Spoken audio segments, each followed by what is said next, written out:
for this 90-second piece of the presentation, imagine that you are an employee of the company and you encounter an executive who asks why sustainable development is important and how that is linked to the team's topic. You have 90 seconds in which to convince the executive why this needs to be addressed, and only one member of the team will do this. Got it. Okay, take it away. I believe in 2021, investing in sustainability is no longer an option, but an obligation. We've been feeding the world for 150 years. And if we intend to do it for 150 more, we need to think long-term and invest in sustainability for all of our stakeholders. This includes not only our customers and our employees, but more relevant in this context, the environment. This is important not just to improve our faltering public image and to mitigate the millions of dollars in environmental fines that we incur each year, but also to ensure that we have a world to operate in.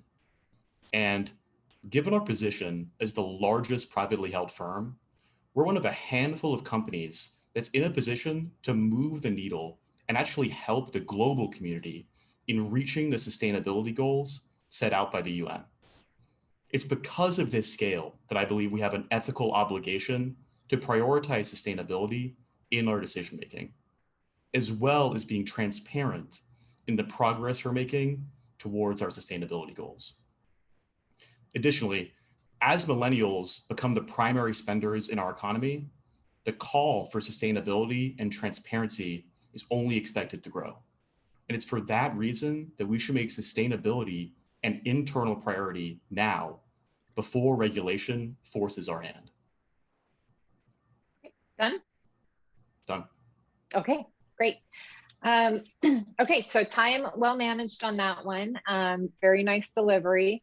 I think my only feedback there will be similar to what I said to the first piece, which is that you can tell when material is being read versus spoken. And in this part of the exercise, it says, imagine you've encountered somebody. So this is just like a hall, you're passing somebody in the hallway, right? You're just encountering them and they ask you this question, and on the fly, you kind of have to describe. And so, when you're having that kind of conversation, it is going to, in real life, be a lot more natural, right? You're just going to have to, you got your 90 seconds to answer the question on the fly and try and convince this person to see things the same way that you do. And so it is more compelling. You are going to be more persuasive if you just answer the question in your own words and kind of, say it as it comes to you. And it may, if you practice it, it may be different every time, but that's what I would do for these kind of scenarios, is figure out what are your 2 or 3 points that you want to make, and then just practice delivering that, right? Not necessarily script it all out, but just practice delivering that. So it's more natural and it'll end up being more persuasive that way. Just one put out there. Did you guys have any questions? Oh, yes, of course. Thank you. This is a chance for the back and forth. So we kind of built this in case you had anything you wanted to ask, of the judges. So yeah, and feel free to ask me. I mean, I sit in on these kind of, so I see a lot of these types of presentations from all different perspectives. One, I'm in talking to the board of my company, Western Digital, frequently. I have to make pitches. 2, I see other people making pitches to the board and our executives. So I see it from that perspective. 3, I'm part of the executive team. So people are coming to me and making pitches. So, I do these and sit in on them on at least a weekly basis, if not more often. And I'm coming at them from like every possible different perspective, as the presenter, as the recipient, as the decision maker, as the observer on the side. So if you have any questions, please. Yeah, I have I can start off. I have a question. So it comes around the biggest, I think like one of the biggest feedback points is like our tone when we're trying to get across these hard truths. And yesterday, one of the biggest feedbacks that we got was to frame it more in what Cargill is doing well, but still it was still to like kind of like lay the truth out, because we want to sometimes our goal was to like make people like wake them up a little bit. And that was some feedback that we got too. So I guess it's trying to find that balance. I don't know if you have any other advice on that, but really find that balance between waking people enough with the reality of what actually is and what's in the media versus going too far in that direction and borderlining offending someone? Yeah, it's a great question, and it's kind of a tricky thing. And it's probably not so much a matter of going too far, but it's just it's like how you present it, because you can say, you can point to all the people in the room and say, you're doing this, you're exploiting people, or you can say, we're here to protect the reputation and we see some risk on the horizon. It's possible that people could get this perception. So you're not saying, I'm accusing you of doing it, but you're saying, I'm concerned, you've hired me to look into this, and I'm concerned based on the level of transparency that people could get this wrong impression. And so here are some things that we can do to, have it look better, have more transparency so that people actually see the good work that Cargill is doing. In situations where, so some of our examples is things that they were actually fined for and have actual litigation on. So in those situations, is it better to say, talk as though, I guess, not say so much you this, but more we were fined or you were fined, or kind of do that in a not making them as guilty, but still just saying, yeah, this happened, to acknowledge it. That's yeah, you can say, as you know, this was a painful experience for the company. It cost us X dollars. And so you're endearing yourself to them. It's like, hey, I'm on your team. And as you all remember, we had to suffer through this and we don't want to do that again. And the feedback you heard yesterday is correct. It is important to say those things. It does get people's attention because people remember oh yeah, that was a pain, that cost a lot. And, we need to avoid that. That is what wakes people up and makes them say it is worth it to invest. So you do have to acknowledge it, but you have to do it from the perspective of being on their side. Got it. Okay. I think that's helpful. That was something that our team went back and forth on a lot with different ideas of how we wanted to phrase things and where to actually draw that line. So we appreciate the feedback. Thank you. Yeah, well, nice job incorporating. If you did get that feedback yesterday, then really good job, because I noticed it right away. Yeah, I noticed that you were giving some homage to the good things Cargill was doing. So good job. It's not easy. Thank you. Thank you. Does anyone else on my team have any questions? Yeah, Tiffany, I just want to say thanks for the feedback. I think that's really clear cut. I think you get at a really interesting dichotomy in public speaking, where you're kind of juggling the balance between sounding unprepared and sounding scripted. And something that's an interesting dialogue I'm interested in your opinion on is, if you have to lean one way or the other, do you think it makes more sense to sound scripted or vice versa? Would you prefer the person sounded authentic and natural, but less prepared with specifics? Or would you prefer they sound more robotic and scripted, but clearly the speech is prepared? Because I mean, if you're coming into, I think in both scenarios, what ends up being most compelling is if the person is authentic. Now, if it's a scenario where you're going into a boardroom, you have to do your homework, and so you have to be prepared. But typically you don't want to bury executives or board members in details. So that preparation you kind of leave for the Q&A. Maybe you've got backup slides or things like that you can pull up. But you always want to be authentic and sound less scripted. And then certainly in the scenario where you're just encountering somebody and they ask you a question, there for sure you don't want to sound scripted and prepared.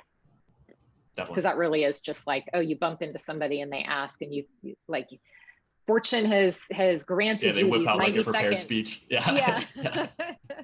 Yeah. Thanks very much. Yeah. One observed question, Tiffany, maybe from your perspective, if you could share. With boards, my experience often is that they get a lot of pre-read material to prepare for the board meeting. And so they've done some homework. Could you speak to that from your perspective, so that, I know in this setting, the students can't assume that presenting to panels, but that is how boards are typically structured around their board books and those things. It is. So in my role, I have to give a report to the board every quarter, and about a week or a week and a half before the board meeting, we have to submit our pre-read materials. So I give them a bunch of materials, kind of previewing for them what I am going to talk about. And it used to be, they're not so sticklers about this right now, but it used to be they had an actual rule that when you came in on the day of your presentation, it had to be different than what you submitted. They said, we've already gone through your pre-reads. We don't need you to read those to us. Like they hate that. They just want you to come in and talk to them. Yeah. I have another, oh, I think Joe. Yeah, let me just real quick, piggybacking off of that. I mean, it got a question in my mind. One thing that we really struggled with, particularly in this format, in this presentation, was how do you, since we are presenting to the board, but you guys aren't Cargill, how do we give you the facts of Cargill while not telling you the facts of Cargill, while also telling you the facts of Cargill to tell you the background of Cargill? Like, I know, because it's a little bit of a manufactured environment here, right? Yeah. So you can use like one of those tricks I mentioned, which is like, as you know, we had this, and this happen before. Okay. Yeah. We try to incorporate some of that, but that was something we struggled with. We're like, we don't want to tell you because you're obviously the board, but at the same time, you guys don't probably know because there's a lot of presentations. You need to remind us that we know. Yeah. Exactly. So striking that balance was a little bit difficult for us because it's also the timing of everything. Yeah, it's more that you need to pack in there that takes away from your time and the simplicity of it. Right.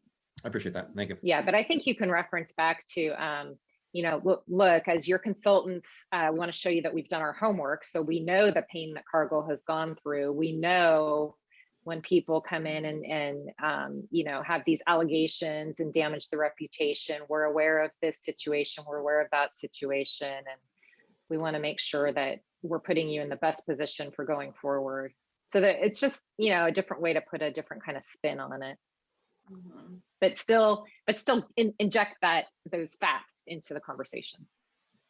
So I had another question on kind of shifting a little bit back to your experience presenting to boards. And I guess from my assumption, so I love doing case competitions because I love having this opportunity to act in this consulting role.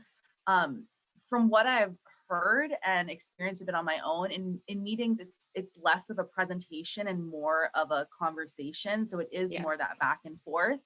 And I guess I just didn't know if as you move up, if maybe with proposals or anything else, as things get more, I guess, serious or important as you move up, that maybe it does become more of like a formal presentation, or if it really does stay more like interjecting and questions periodically throughout. And I think that, I guess, just trying to find that balance, because I know that it's very different from presenting without interruption versus presenting with interruption. Yeah, I mean, my own experience and what I've seen and also personally experienced is that you're always in a better place if you're having a conversation versus if you're presenting. If you're presenting, maybe it means that they're not engaged. It also means you're not really as close or don't have as good of a relationship with the executives or with the board. It makes you seem a little bit more nervous, maybe, or less sophisticated, because there's too much formality. Then there's like space between you and the executives or you and the board. So you may show up with data and slides and stuff like that, but these are to facilitate a conversation. Hopefully you're having a conversation. In a competition like this, you're not, because the whole point is like 25 minutes go and we're not going to interrupt you.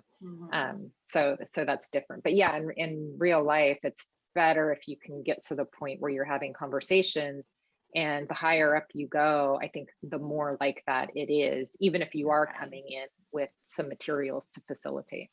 Okay. I think that will help the being too scripted or too practiced or something as well, if it is more back and forth. Just I think that can make it a little bit easier to not be like in that presenting mode. Although keep in mind, I'm sharing experience based on being inside of a company and interacting with other executives. And what the scenario that we just experienced here was a consulting firm coming in. Okay, well, a consulting firm is going to have a more formal relationship and is going to come in more of a presentation style. So got it. Okay, that would be very normal. If a if an outside firm, if we hired an outside firm to do a study and come in and present, I think it would be a lot more formal. Got it. Okay. That's helpful. Thank you.